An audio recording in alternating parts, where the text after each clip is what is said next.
QTCam offers a new opportunity for resellers to not only sell the camera, server, and storage, but also signal transmission systems, live switcher upgrades, etc. And today I want to familiarize you with the QTCam system. I won't go into the detailed specifications as those can be obtained from documentation. What I want to do is give you an overview of the system and show you how to make connections, provide an overview of its features, and show you how to operate the system. This new broadcast quality slow motion camera system consists of a box camera, a remote control panel, signal transmission system, signal receiver, and high frame rate video processing server, as well as associated cables, monitors, etc. The camera itself has a 4K global shutter sensor. The global shutter eliminates distortion common to most digital cameras capable of high-speed recording. It features a micro four thirds lens mount, which also uses a wide variety of affordable yet high-quality lenses. This body includes attachment points top and bottom, a DC power input, control input, and quad 3G SDI outputs. The camera can operate uncompressed 4K video at up to 60 frames per second or at full HD at up to 240 frames per second.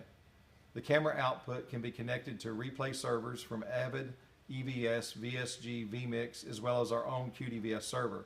Other replay systems are working to integrate the camera with their capture and replay servers. If the camera operating position is near the server, there is no need for the transition and receiving system that enables long distance transmission. But when long distance signal distribution is required, we have a transmitter that connects to the camera and a receiver that connects to the server with fiber optic cable delivering the signal between. Camera control and power can be transmitted via this system. There are several control options, from professional control panels to simple USB key or jog shuttle controllers or QDVS can be operated from the keyboard or a touch panel. Now I'll walk you through the connections and operation. First, we will mount the camera on a video fluid head and tripod. So this is the QTCam camera. As you can see, it's a very small, lightweight, compact camera system, but it's also very well made, all metal construction. This whole camera system is basically a heat sink, and so that's why it operates so well in high temperatures.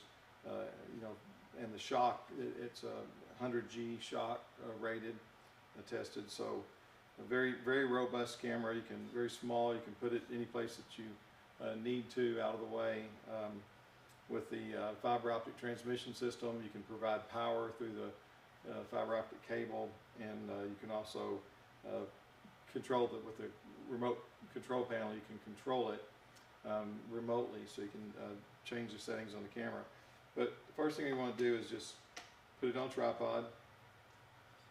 Basically a standard, any standard tripod. I'm using a very small fluid head because it's fairly lightweight, and also just to make it portable. You can see the case that I have here. I just have this set up so that I can just carry it in, plug in the power, turn everything on, and it's all ready to go, just for quick use, which would be great for a training scenario.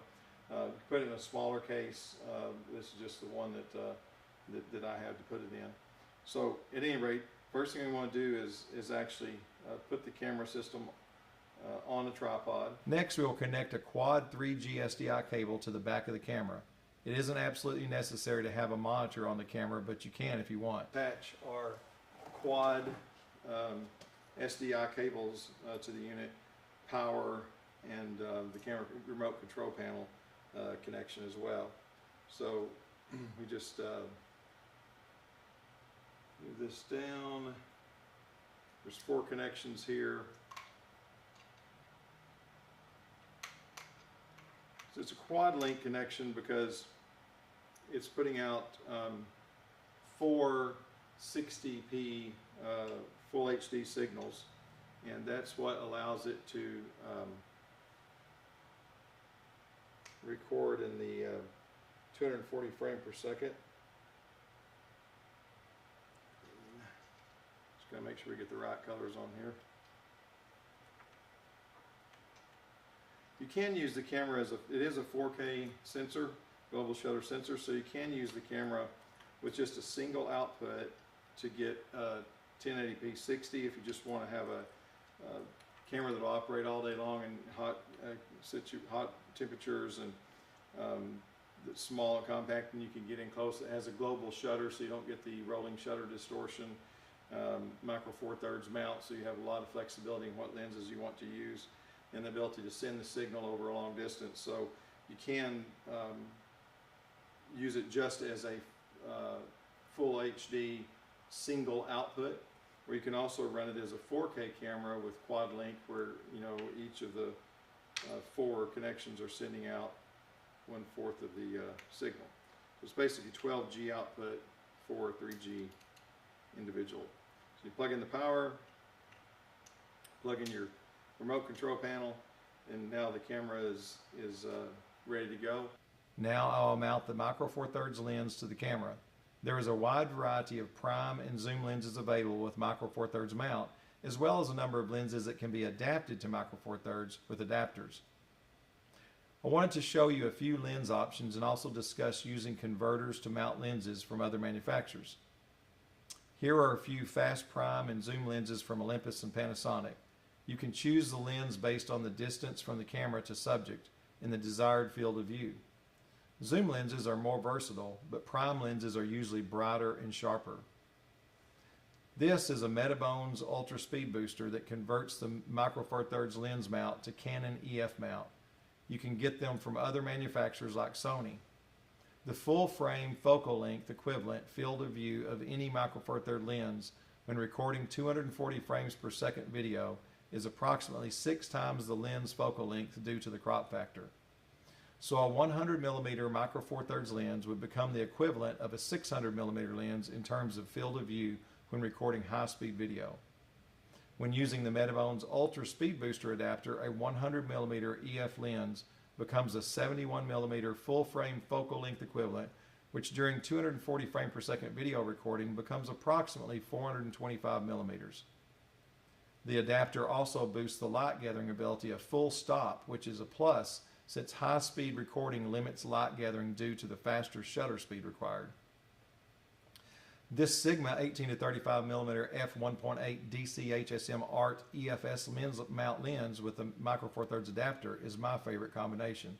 The lens is one of the sharpest zooms available and is very bright. The adapter makes it even better in terms of light gathering with only a slight loss of sharpness and optical performance.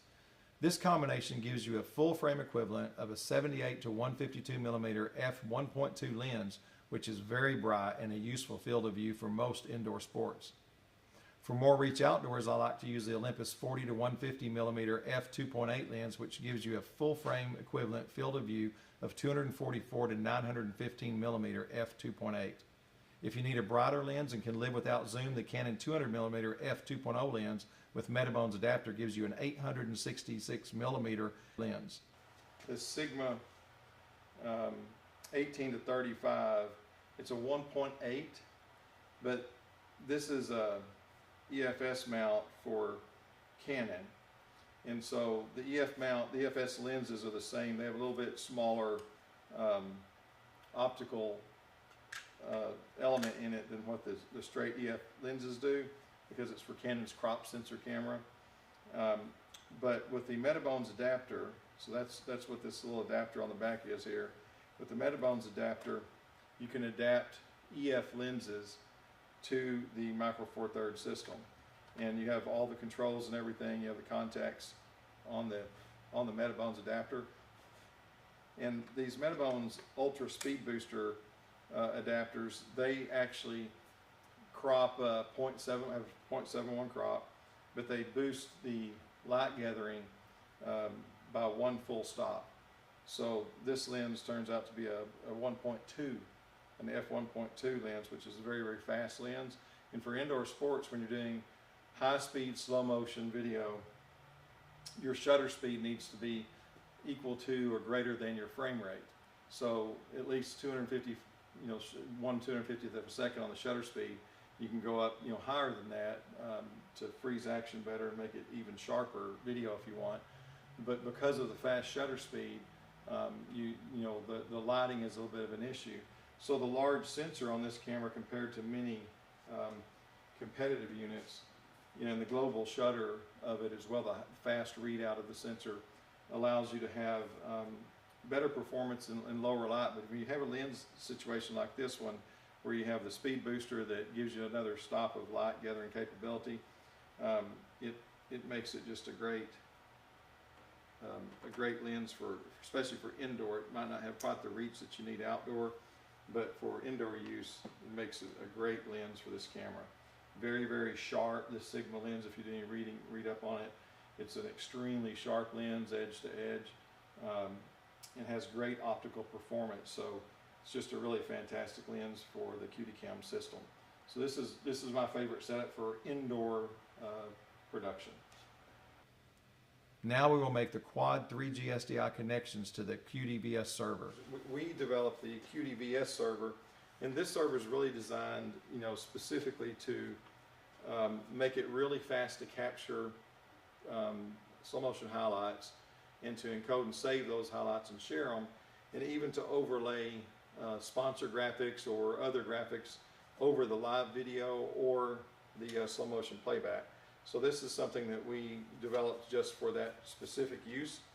You can connect it has an HDMI output, so you can connect the output from this into any production switcher if you want to, and use this next to the camera, or you can put this in the truck or in the trailer, and use the fiber optic distribution system to send the signal and everything to this unit, and have it in operation inside your trailer.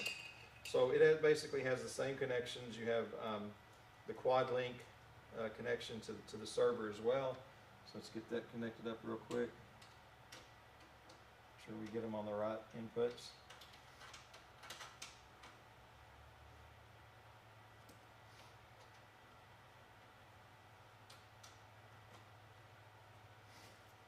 You have your power connection, a couple of USBs for keyboard, jog shuttle wheel, and then your HDMI output. So now your server's all connected.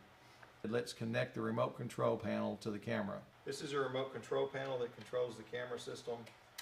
Gives you control over things like shutter, gain, focus, iris control. You're doing your color matching and things that you need to do. Now we are ready to power everything up. Let's take a look at the QDVS configuration menu. The most important configuration steps are where to store the recorded content, the sponsor overlay, and the length of time to capture. There are two bins for sponsor overlays, one for live output and one for slow motion. This allows you to have either the same sponsor list or different sponsors for slow motion replay. You can set the time to display the ads before changing to the next sponsor. You can also configure the location to store encoded highlight videos and the length of time to capture 240 frame per second video before it's overwritten. We can split the maximum recording time so that it is recording while it is playing back slow motion previously captured. But for now, we will just record and play back normally. The capture stops when you hit the button to stop capture, and the system immediately begins slow motion replay of the previous time frame, depending on configuration. If you desire to retain the highlight for distribution and sharing on private networks or social media, you can choose to encode it. If not encoded, when you return to live video, the highlight is lost. The QDVS server is really designed for rapid viewing of uncompressed slow motion capture, and that makes it ideal for not only highlight capture but also training, since you can review a high volume of repetitive motion like pitches, swings, kicks, hits, jumps, throws, and footwork. Basically, and only keep the best examples. Very simple to set up. No need to wait to save the file. Go find the file in storage, open the file, start playback. So let's capture and save a few slow motion replay examples to give you an idea of how it works. I like to use a keyboard that's got a trackpad on it, kind of a small portable keypad, and then you've got your mouse control right here with it.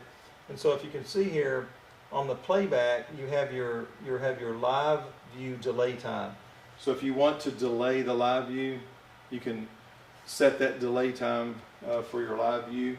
You have your replay time, and this is how many seconds that you want to capture of action, before you that you want to capture of slow motion So I'm going to set it down to 3 seconds because we're just doing something quick here. I guess we'll go 4 maybe. And what that does is it will capture 4 seconds at 240 frames per second. So if you're playing that back at 30 frames per second, that becomes 8 times normal length. If you're playing it back at 60, it becomes 4 times normal length. So a 4-second capture played back at 60 frames per 240 frame per second capture for 4 seconds played back at 60 frames per second will turn into a 16-second replay because it's 4 times as long as the original capture amount. So you set that for how long that you want. So if you're doing something like rodeo where you're going to capture 9 or 10 seconds, or baseball or something, if you're doing a golf swing, you can just set it for 1 second or 2 seconds to capture the swing, because it goes back in time. It's buffering into RAM, so it goes back in time for however long you've got this set for.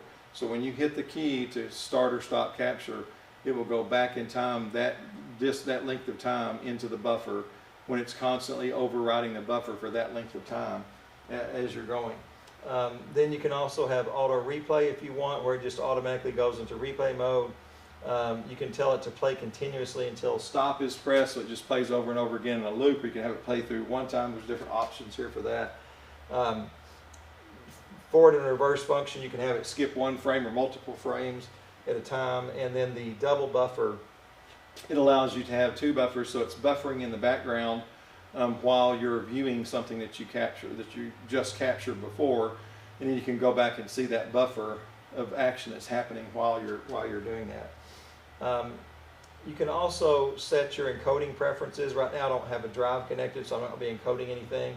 But you can set a user and password for an FTP or a NAS or something, if you want to have access to a shared folder. You can also set the encode format. I've got it set to H.2.64 right now, and the bit rate that you want to encode at, and then you can set the range, so in and out point where you start and stopped, or however you want to change those settings. There's options on that. There's synchronization if you have multiple QD cams connected together that you can synchronize. Then there's the overlay system where we can have files that are graphic files that we're overlaying on top of the video. So you can have 2 different bins or playlists of those files. One can be for live video, the other can be for slow motion replay. And so we have both options. That way you can have sponsors for the live stream that's just the live camera feed at normal speed, and you can have separate sponsors for the slow motion replay if you want to do it that way, or they can both be the same, however you want to handle that. And it just puts those graphics over there. And we've got some examples I'll show you of that. And then also the time and date settings and all of that. So once you have that, this is also how you reboot and shut down the system.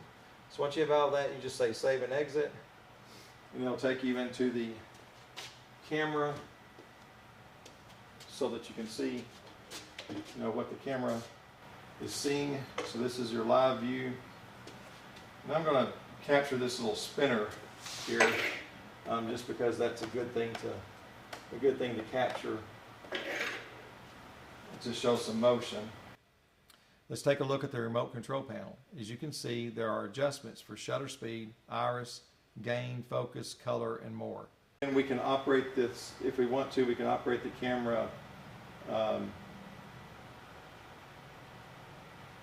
from the remote control panel. So if I wanted to change the focus here, I can also change the focus on the remote control panel. So this is the remote control panel, and if I want to adjust focus with it, I can do that as well. So again, if we were remote and we weren't right here where the camera is, we could do that. I can change the iris if I want to. So I'm able to adjust the iris on the camera to whatever I want that to be. I can also change the color temperatures to match other cameras, depending on what the lighting condition is. I can change the gain setting. So I have a off, a mid, and a high, or a 0 gain, a +6 and a +12 gain. That's configurable in the menu. You can change that to what you want it to be. You can change your shuttle, so you can synchronize it with your frame rate if you want to, so it'll be at 250 and when we're at 240, or you can manually adjust the shutter speed if you want to, up and down to faster or slower shutter speed. So I'm going to put this on about, you can see as you change the shutter speed, it's going to get darker because you have a faster shutter. But I've got the gain, I have the iris on auto, so it's just going to keep ticking down the opening the aperture on the lens, adjusting that as I'm speeding up the shutter speed. So right now we're at like an 1/800th of a second, and then a 2.4. And I can just keep going because remember this lens we're down to like a 1.2 with the Metabone speed booster. So I can go as fast as 1/3500th of a second, 1/3600th of a second. I'm actually going to do it a little slower than that, probably about 1/2000th of a second here. That ticked the gain up automatically also whenever I did that. So I'm just going to keep taking this down so that I can keep the gain, off. You get a little bit more grain when you're using the gain. It's not bad, but you do get more grain than you would normally get when you use the higher gain settings. And again, you can adjust what you want those gain settings to be in terms of what you want your high and your mid and your bottom to be. So I'm just going to show you this. This little spinner will give us a good indication of the slow motion replay.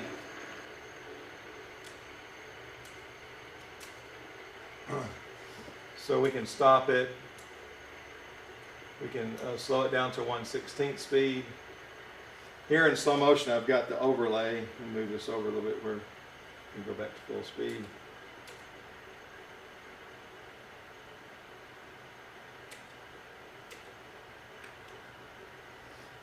I'll move this over a little bit so I'm not getting it, so that overlay isn't there.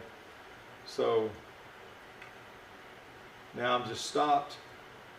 I can use jog shuttle. You can see how clean that is, how sharp it is. You can also see the ads changing, where we've just have some example advertisements. You don't have to necessarily structure them like these are. They could be any way that you want to have them, but you basically have an ad graphic or sponsor graphic overlay on top of the video. But you can see you can play it back at any speed you want to. So that's 1/4 speed. This is 1/8 speed. 1/16 speed. And of course you can just pause it completely and move it one frame back and forward. So you can see how easy that is. If you're doing training and you want to see how someone's repetitive motion, their muscle memory and things, work on fine-tuning their footing and footwork if they're a quarterback or something, or their grip on a ball, pitcher where the grip on the ball is, or how their throwing motion is, batter, how they're gripping the bat, how they're hitting it. So anything that's a golf club, bat, tennis racket, anything like that, volleyball, how they hit the ball, set the ball and spike the ball and things like that. So really shooting from basketball, pretty much any sport can benefit from that.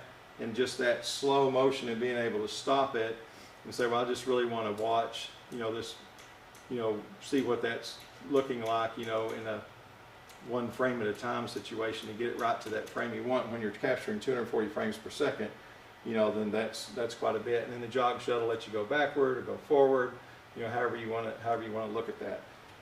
It's also really good for judgment systems. So, helping if you want to have a system where you can see whether the ball was out of bounds or not, or whatever the situation was. You can go back and review that. That's where some of the professional teams in Japan, baseball teams, have multiples of these cameras in baseball on different bases, and so they have different views. And because they're all synchronized, perfectly frame accurate sync, every view they have, if they have 3 views or 4 views or 6 views or whatever many views they have, each of the views from the camera are at exactly the same moment in time, so they can see that from different angles. So it makes it a really good judgment system. And then of course, just from a slow motion replay, makes the game a lot more interesting when you can see those actions and see those go back. But it's designed so that we can just real quickly we're back now to live, so in this case I've got it configured to not have an ad on the live, and I have an ad on the slow motion replay, so that's why there's no ad on this. But I could configure it, go back into the menu and tell it will have ads on both, or I could take the ad off of the slow motion replay or whatever I wanted to do. But we're here in real time again, and just like anything else, that's so fast you can't really see it in real life, but the camera actually slows it down for us a little bit, even without being in slow motion mode. And then when we go into slow motion, you can obviously see that it's much slower than what it is in real time. So hopefully that gives you a little bit of an idea on how to connect everything, the different elements of the system. You can obviously have larger monitors. You can have a completely different setup from what this is. This is just, to me, I can put the tripod, the camera, everything will fit in this case, all connected up, walk in, plug it in, turn it on, and then 2 minutes you're capturing slow motion video. So this is convenient for taking in and demonstrating and things, but it'd also be a very convenient way to use it if you're using it for training and you're going to like a school district has it and they're going to different fields and capturing footage from different sports. It just makes it nice and portable. You could also put it in a different type of case. We sometimes we put it if the camera's not already pre-connected, then you can put it in a much smaller case. This is just, the case is just this size because I can put the tripod, video head, everything all connected, lay it in the case and go, and it literally is just powering it on. When you turn the power, everything comes on except the server. Turn it on, boot it up, and then you're capturing footage. So hopefully that gives you a good idea, and it's just a fantastic system. You really can't touch it for the investment that in this system. The quality that you can get is really close to the quality that you can get with systems that cost many times as much, that are really out of reach of a lot of organizations. So, Media Edge designed and engineered this so that it would be within reach of any organization of any size that has live events, and that slow motion would help them either in their training or help them with judgment or help them in monetizing that event. And you can see it produces really high quality video. So that gives you a basic overview of the system. Detailed information is available in the owner's manual. There is no better way to capture professional high frame rate video for slow motion replay and highlights with or without sponsor overlay at this price point than the QD Cam system from Media Edge.